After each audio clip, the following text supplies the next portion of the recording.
महाराष्ट्रामध्ये आज रोजी ओबीसीचं आरक्षण संपलेलं आहे असं आम्ही म्हणतोय. मुळात महाराष्ट्रामधले सर्व मंत्री, मुख्यमंत्री, उपमुख्यमंत्री, विरोधी पक्षनेते, आमदार, खासदार या सगळ्यांचं म्हणणं असं आहे की ओबीसी आरक्षणाला धक्का न लावता आता आमचं मुख्यमंत्री महोदयांना एक विनंती आहे की ओबीसी आरक्षणाला धक्का लागलाय का नाही लागलाय तेवढं तुम्ही आम्हाला पुढे येऊन सांगितलं पाहिजे. कारण आमचा दावा आहे की ओबीसीचं आरक्षण आज रोजी संपलेलं आहे. त्यामुळं आता आमचे मित्र आणि खूप महान पंडित, तत्वज्ञ आणि महाराष्ट्रामधल्या प्रत्येक मंत्र्याची, मुख्यमंत्र्यांची, आमदारांची आयमाय काढणारे मनोज जरांगे यांनी जे काही या महाराष्ट्रामध्ये जो दहशतवाद निर्माण करण्यासाठी जी रॅली सुरू केलेली आहे, सभा घेत आहेत, हा एक प्रकारचा जात पडताळणी समितीवरती आणि जात प्रमाणपत्र देणाऱ्या समितीवरती दबाव आणण्याचा प्रयत्न आहे. मनोज जरांगे हे महाराष्ट्राला दाखवून देत आहेत की मी महसूल मंत्र्याला गिनत नाही, मी मुख्यमंत्र्याला मोजत नाही, मी उपमुख्यमंत्र्याला मोजत नाही, मी तुम्हाला बघून घेईन. ही जी भाषा महाराष्ट्रामध्ये चाललेली आहे ही भाषा दहशतवादाची भाषा आहे. कारण या महाराष्ट्रामध्ये आता ओबीसी समाविष्ट झालेला आहे. मी महाराष्ट्राच्या मुख्यमंत्र्यांना हात जोडून विनंती करतोय, या सगळ्याबरोबरच आमच्या ओबीसीच्या नेत्यांना, ओबीसी सब कमिटीला, मंत्रिमंडळातल्या 8 ते 9 ओबीसीच्या मंत्र्यांना माझं सांगणं आहे, आम्ही म्हणतोय ओबीसीचं आरक्षण संपलंय आणि तुम्ही कोणीही काहीही बोलायला तयार नाही. ओबीसी जनता संभ्रमित आहे, घाबरलेली आहे.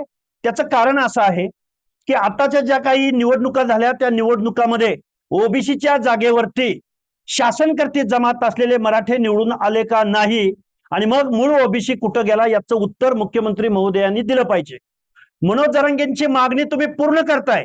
ही मागणी पूर्ण झाल्यानंतर साताऱ्याचं जिल्हा परिषद अध्यक्षपद असो, शिंदे आहेत त्या आमदारांच्या पत्नी, कोल्हापूरचं महापौर पद असो, पुण्यातली नगरसेवकांची पदं असोत, उरळी कांचनच्या सर्वच्या सर्व जागा, ओबीसीच्या जागा या मराठा कुणबींनी घेतलेल्या आहेत. छत्रपती संभाजीनगरमध्ये तेच झालंय. बऱ्याच ठिकाणी महाराष्ट्रामध्ये ओबीसीच्या जागा गेलेल्या आहेत. आता ओबीसी बरोबर मराठा कुणबी असं दिसणार आहे. आता ओबीसीच्या पुढं माळी, साळी, कोळी, तेली, हटकर, धनगर, सनगर, वंजारी, लोणारी, परीट, गुलाव, गडसे, नाभिक, सुतार, लोहार, कुंभार, बेडर, रामोशी, कुडमुड्या, जोशी, भटक्या जाती यामधला कोणीही माणूस आता ओबीसीच्या रकान्यामध्ये दिसणार नाही. हा पुरोगामी महाराष्ट्र म्हटलं जातं. आमचा हा आक्रोश आहे. आता ओबीसीच्या लोकांना कळायला लागलेलं आहे. ओबीसीची माणसं, मुख्यमंत्री महोदय तुम्ही म्हणता ओबीसी आमचा डीएनए आहे, तर मग ओबीसीचं आरक्षण संपलंय का राहिलंय? 4 प्रमाणपत्र रद्द झाली तर मनोज जरांगे थै थै थै थै थै नाचायला लागला. मला मुख्यमंत्री महोदय सांगा की तुमची आयमाय काढली जाते. अहो आम्हाला वाईट वाटतं. 14 करोड जनतेचे मुख्यमंत्री तुम्ही आहात. तुमचा पक्ष कुठला आहे, पार्टी कुठली आहे, तुमची विचारधारा कुठली आहे हे आपण 2 मिनिटं बाजूला ठेवू. महाराष्ट्राचे महसूल मंत्री बावनकुळे साहेबांचा रंग काढला गेला, त्यांची शारीरिक ठेवण काढली गेली, त्यांच्या आईचा उद्धार झाला. दुसऱ्या बाजूला भाजपचे कार्यकर्ते बोलायला तयार नाहीत. तो प्रसाद लाड म्हणतो लक्ष्मण हाकेला ठोकून काढतो. या महाराष्ट्रामध्ये चंद्रशेखर बावनकुळेंची आईमाई काढली जात असताना, वर्णविद्वेष रंगावरनं बोललं जात असताना महाराष्ट्रातले पुरोगामी गेले कुठं? कुठल्या बेळात लपून बसलेत? अहो पक्ष पार्टी नंतर इथं जातीवरनं बोललं जातंय, रंगावरनं बोललं जातंय, दिसण्यावरनं बोललं जातंय. हा वर्णविद्वेष नाही का? मनोज जरांगे मुख्यमंत्र्यांची आईमाई काढली जाते. एकनाथरावजी शिंदेंना पण तसंच बोललेले आहेत. आम्ही म्हणत नाही फक्त ओबीसी. या मनोज जरांगेंनी पहिल्यांदा काय केलं? माननीय छगनरावजी भुजबळांवरती ते बोलत राहिले. नंतर कुणावर बोलत राहिले? तर मुख्यमंत्री देवेंद्र फडणवीस साहेबांवर बोलत राहिले. नंतर कुणावर बोलत राहिले? तर परळीच्या मुंडे बंधू भगिनीवर बोलत राहिले. नंतर कुणावर बोलत राहिले? अरे आज चंद्रशेखर बावनकुळेंवर बोलतायत. म्हणजे ओबीसी मधल्या नेत्याला पहिल्यांदा टार्गेट करायचं, पुन्हा त्याची जात शोधायची, पुन्हा त्याचं वर्णन शोधायचं. कुणाला चष्म्यावरनं बोलतोय, कुणाला रंगावरनं बोलतोय, कुणाला कशावरनं बोलतोय. नक्की काय चाललंय? महाराष्ट्रामध्ये आत्रेंची भाषा बघितली, महाराष्ट्राने ठाकरेंची भाषा बघितली, पण मनोज जरांगे नावाच्या एका फाळकूट माणसानं या महाराष्ट्रामध्ये जाती द्वेषाची भाषा पुढे आणलेली आहे. आम्हाला खूप वाईट वाटतं या गोष्टीचं. पण आज रोजी ओबीसीचं महाराष्ट्रातलं आरक्षण संपलंय हा आमचा पूर्णपणे दावा आहे. मुख्यमंत्री महोदय आणि त्या मनोज जरांगेला भेटायला जाणारे विखे पाटील, परत आपले सामंत साहेब शिवसेनेचे, अरे तुम्ही किती वेळा जाता त्या जरांगेला भेटायला? काल परवा जरांगे बोलला की मला शिरसाट साहेबांचे 250 कॉल आलेत.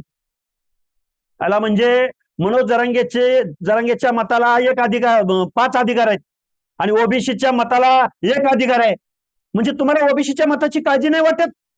मुख्यमंत्री महोदय, 2 उपमुख्यमंत्री, विरोधी पक्ष नेते, तुम्हाला ओबीसीच्या मताची फिकीर नाही? तुम्हाला राजकारण करायचंय ना? तुमचा पक्ष अडचणीत येईल असं वाटतंय ना? और सगळे दहशतीखाली वावरतात.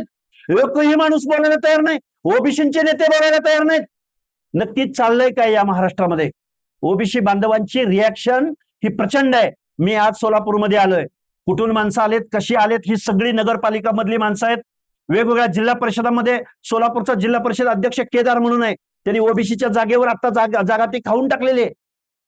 इथून पुढच्या कालावधीमध्ये गावगाड्यातला ओबीसी, भटके विमुक्त जाती जमाती या नगरसेवक दिसणार नाहीत, महापौर दिसणार नाहीत, जिल्हा परिषद अध्यक्ष हे मी राजकारणावर बोलतोय. काल शिक्षकांची नोकर भरती निघाली. या नोकर भरतीमध्ये त्यांना जेवढ्या जागा हव्या होत्या त्याच्यापेक्षा 10% सुद्धा जागा आता कॅटेगरी मधल्या लोकांना मिळत नाहीत. याचं कारण काय?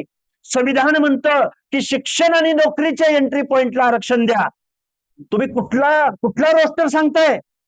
तुम्ही कुठल्या जागा तुमच्या फुलफिल आहे म्हणून सांगताय आणि मग आमच्या जागा फुलफिल आहेत तर ईडब्ल्यूएसच्या आणि एससीबीसीच्या जागा कशा वाढतात?